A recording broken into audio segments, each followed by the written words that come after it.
welcome back to the LEC playoffs, where Fnatic come out victorious against G2 today after 4 games. And Razork, thank you so much for joining me for this interview. Congrats on taking them down. How do you feel right now? How do you feel right now? Well, it feels pretty good to win against G2. Honestly, I think the games went our way, except the second game that we had really unlucky fights, but pretty happy with how we played. Yeah, it was a very nice game and clean games also from you, the ones you won. We talked in the pre-show about things being difficult when it comes to draft against G2, considering the fact that they can play lots of champions and sometimes champions that other players are afraid to play. How did you work around this when you prepped against the team? Well, we have also really good answers against the champs in the meta. We are really adaptive to that sense, and we actually came out with better drafts today, in my opinion. We were really under control. Even in the second game, I think our draft was not too bad. It's just playable, but we didn't play too good the early game, and they just take over the game.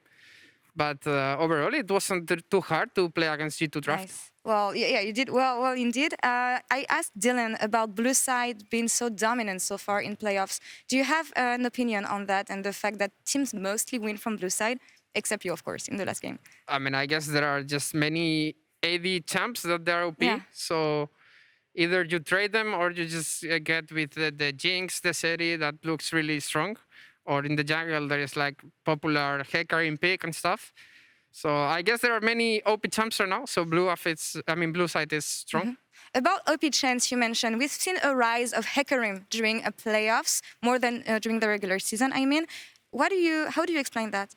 The fact that we see more the champions? I mean, I guess it's because of when Gold Drinker got nerfed, I guess the Turbo Kentank is more valuable on jungler because it's really cheap item.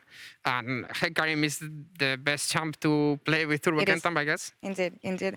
I want to show you something. During the last game and the last play, actually, we're going to look at the screen here. I want you to talk me through the dragon play, because G2 is in position right now, but you still get it. How do you play this one?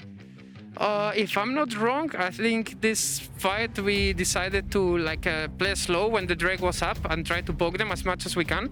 But I think Upset here calls that he can look to 50-50 it with me, because we have Shaya Feathers and Bolly E, so it's really hard for Trundle to steal it, and we went for it, and then the fight is just really slow, a lot of cooldowns being used, a bit of chaos around. But here we just call that we have Cillian ult still, so we just go ham on them and we ace them. Or we actually don't ace them, but we kill both carries, so we went for the end. But I think the way we played this fight was pretty good, I guess. I would say I wasn't too focused on what LeBlanc and Nar did, but Healy, Upset and me, we were as a unit, and we did pretty good, yeah. Well, and spacing especially was perfect during this team fight. Razork, you mentioned playing G2 for the first time in best of 5 actually, and we know how important this matchup is in the LEC history in general.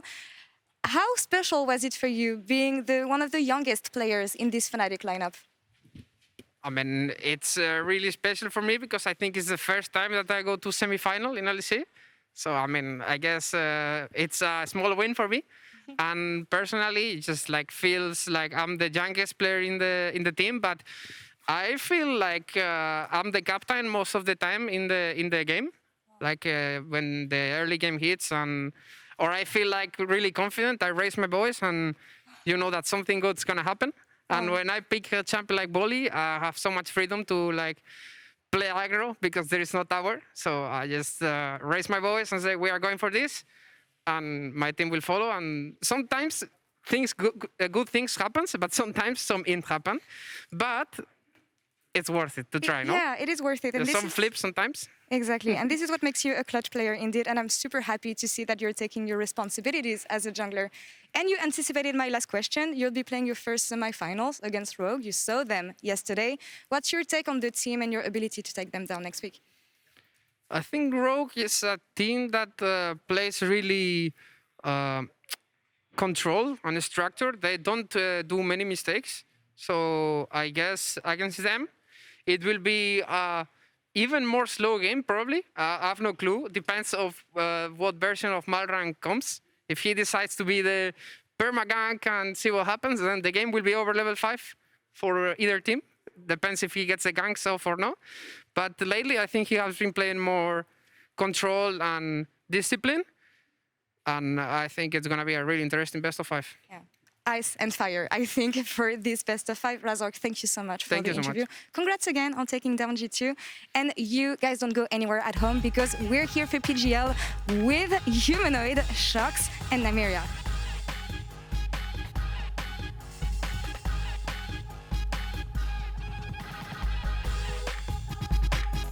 Thank you so much, Laure. That was a long silence before it got to us. I'm indeed joined here in the PGL by Humanoid and by Nymaera to talk about that game. We just heard from your jungler, but obviously, first question I always like to ask is, what was it like for you, and how did you live the series?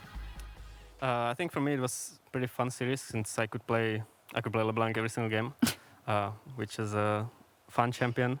So yeah, I think except the second game, I think we had it kind of under control. So I think it was a pretty fine series. Do you think they should have banned the LeBlanc? Because the thinking of the analysts was kind of like, well, they've showed things against it. And to be fair to them, they won game 2. And game 4, actually, in the early game, went pretty G2 favored as well. I think they should have banned it. I think later in the series when they saw that LeBlanc is doing pretty well, like even in the game we lost, I think I was pretty far ahead.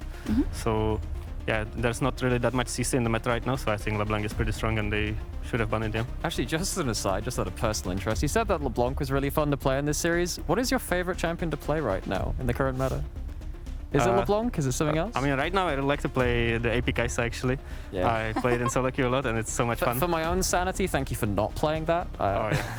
Well, Larsen played it yesterday and he lost on it, and he was saying he made some big mistakes. So, I mean, you probably don't want to say if you want to pick it, but sounds like you want to play it. Awful champion, don't ban it. We will see. We will see, indeed. Maybe next week. So when it comes to G2, we talked a lot about it pre-show and that how they very much like to play towards top side, you very much like to play towards the bot side, but it did seem like you guys changed your plan a lot. How good do you think Fnatic in this iteration is at adapting on the enemy? Because you didn't actually play that much towards bot this series. I mean, I think we usually play around bot, that's true in the normal season, but I think for best of 5s you should be able to play around every single lane, because there's like, you cannot just go into the game thinking like, okay, we are just gonna only play bot side, and then if it doesn't work, then you just can't do anything.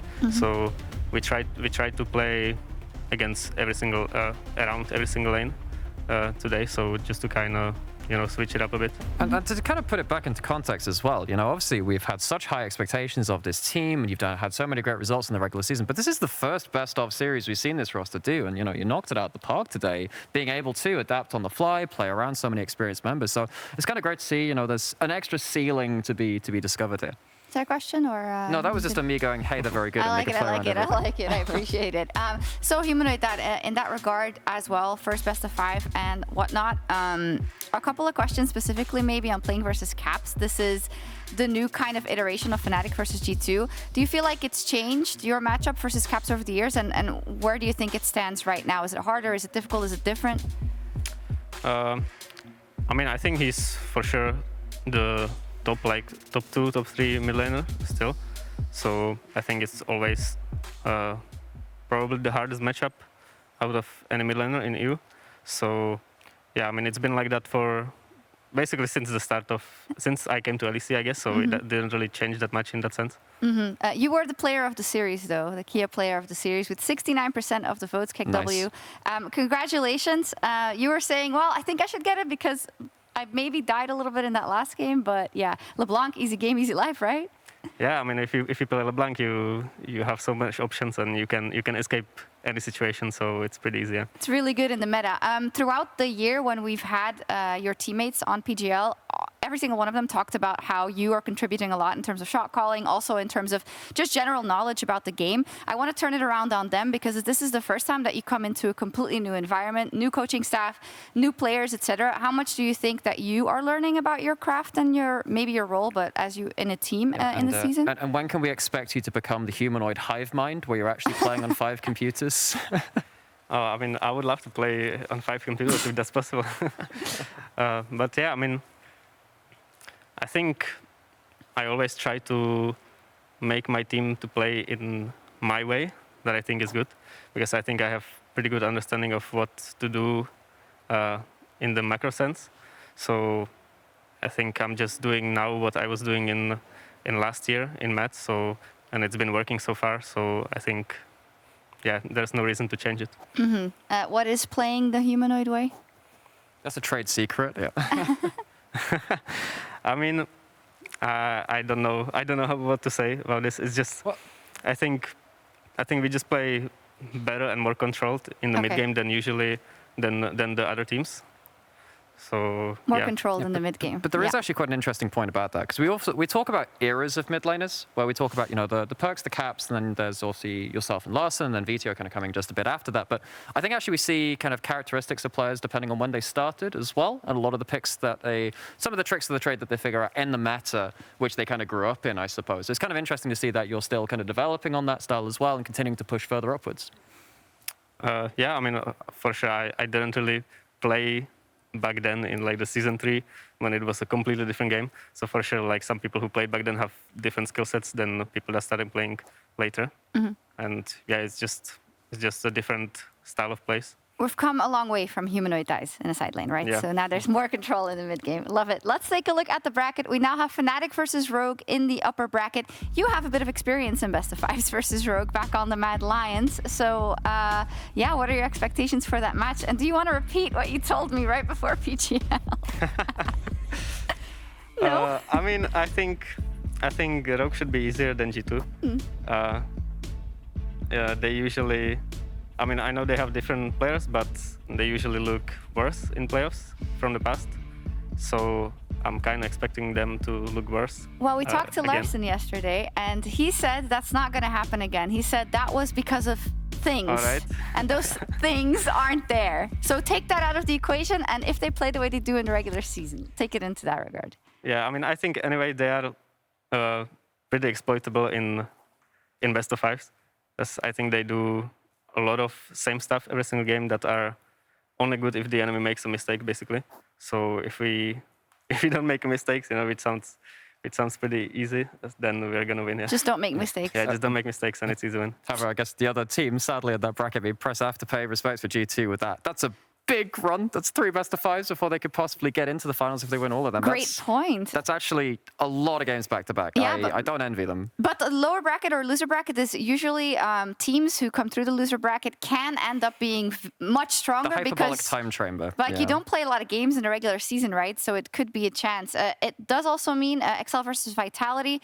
If Vitality wins, for instance, we do get the Perks Caps match, which is like narrative, let's go. But we'll see. Tomorrow, Excel versus Vitality. Nymaera, what do you think? Oh, I've actually, when I saw the first round matchups, I thought kind of like on a, should we say an academic level, I'm really looking forward to this one because I feel like both of these... Okay, so let me back that up because I think that both of these teams were kind of flawed coming out of the regular split, right? They had quite a lot of issues to address. So now you've had a really long break for them to go back to the drawing board, figure out what they're going to do in terms of, Vitality, trying to refine what they'd already shown us, Excel, showing more of what they've already done because they're a bit more refined but a bit more constrained. So you've got one team trying to expand, another one trying to stay where they are, but also just kind of like dig a bit deeper into what they're already shown. So I think tomorrow is going to be really interesting to show how that time off has benefited both the teams or not, as the case may be. Do you think, Humanoid, that the super team is going to show up tomorrow? I actually think that the series tomorrow is going to be way closer than people think. I think a lot of people think that Vitality will just stomp Excel, but I think it's kind of even between them. I think Vitality didn't really look that great throughout the whole season, and I don't really see them just suddenly playing way better now than they were before. So I would say that it's going to be kind of even. It's going to be a little bit of a bloodbath. When it comes to the lower bracket, do you think out of XL, Vitality, Misfits, and G2, who is most likely to make a deep run? I think G2 is the best out of those teams, for sure. Okay. Well, Nymaera was put on the spot together with all the other analysts, and all of them actually pegged Fnatic as winning the whole split. I'd like to know, since we have a couple more minutes left, Nymaera, after what you've seen in the first best of 5, what is it that's maybe confirming your opinion? And do you agree on Humanoid in terms of the Fnatic Rogue matchup? Fnatic Rogue. I do think that Rogue showed me a little more depth than I thought they were going to in that best of 5. I think the fact that Odoamne had such a great series makes me think that it is going to be a competitive series. I think that'd be great for the fans and great for the viewers too. I think it would be great to see that go to a bit more games than just a sweep. But I feel like even with that, I think that the versatility that you guys showed today obviously emboldens your run for that too. I think the fact that it isn't just, we play through bot, and actually you can play through multiple styles, and you weren't even forced to show that in the regular season. That's obviously very scary for the rest of the teams left in the bracket to say, actually, no, you can't just nullify bot. There's so many people you got to take into account on this roster. Okay. Yamato did on a couple of cam shots. You looked a little bit distraught. Striving for perfection. Yeah, I think. Did you have a chance to talk to him yet? Because he looked a bit pissed. I don't think he was pissed after the series, no. but I'm not sure. I didn't really talk to him yet, so I guess we will see. I'm kidding. It's fake news. I'm creating drama. It was just like one fight. He's a very emotive person. Yeah. In game 3 or something, or game 2, game 3 there was one where there was a fight. I believe it was you dying. And he did a bit of a head shake. Maybe I'll get punished in the backstage. Then, Maybe. We'll see. Thank you so much, though, Humanoid, and congratulations. Thank you. I'm gonna take a selfie. I wonder if it's gonna go better today. I figured it out. I think just hold the mic with this hand. Would you like me to hold the mic? I can do both. I'm good. Now I'm good, I think. Yesterday, for some reason, I tried to hold everything. Look at this selfie-taking mechanics. What do you want us? Crazy. Awesome. Thank you guys very much. And also for you all at home, daylight savings time. Oops, I forgot. Thank you, producer. Daylight savings time starts tomorrow for Germany and the rest of Europe, so you may lose an hour of sleep, but it does mean that the LEC will be here an hour faster. Kind of, if that's the way you look at it. We'll be back at 4:30 p.m. CEST summertime, so don't forget to run those clocks forward. Bye, good night, see you tomorrow. Oh, LCS is on, bye.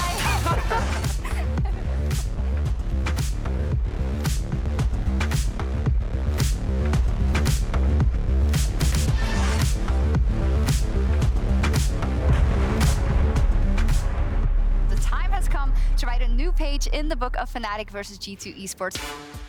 Hostile takeover is going to come out. Only hits on Targmas and Caps on the backline. TP coming in from Wonder. Counter TP now used by Broken Blade. G2 looking to front to back. This one as Caps dives in. Stop. Uses the Frozen Tomb on himself. Jankos on the backline. Caught out by Humanoid. Razork gets one reset. He's looking for more as he gets the second flank and forced away. And Fnatic continue to barrel into the fight. The Dragon doing a bit of work here for Fnatic as well. Jankos going forward, Caps diving in. Frozen 2, Wonder onto the backline. Flack and forced away. Wonder just melts him down. Unspeakable violence from Fnatic in the mid-game as they demolish G2 in game 1. And the shields and the heals from G2 mean that they can continue to advance like this. Humanoid's going to try and land the chains. Jankos maybe a little bit overextended, but once again the Locker shield into the Guardian shield, into the Inspired shield, into the Broken Blade TP onto the backline with an R. And G2, unrelenting, unstoppable, they push in and they wipe away Fnatic. Wonder has no flash. The charm still connects from Caps. Wonder underneath the tower though. Caps chases him in and is able to get back out. That was hot. That's what that was. Razork secures it, and G2 had to find the fight. Targmas trying to get in with the greatness. They dive onto Humanoid, but he's able to escape. Wonder with an R back. Humanoid dives back in, but the Hexagon event is going to lock him in place. It's the stopwatch. Jankos on the front line. Humanoid flashes away. The shockwave goes wide. Humanoid dies in the end. Jankos still alive. G2, you need to clean this one up if you're going to be able to win this game. You've got to go for the Baron. Razork on the front line. Targmas diving in. The Feathers come out with the Feather Storm and Upset is still alive. Chronoship is still a possibility for Fnatic. They have that mounted soul.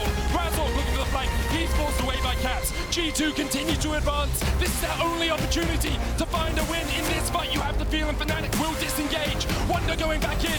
Caps low on HP. Upset flashes. Caps goes down. And now the Fnatic advance truly begins. G2 routed by Fnatic.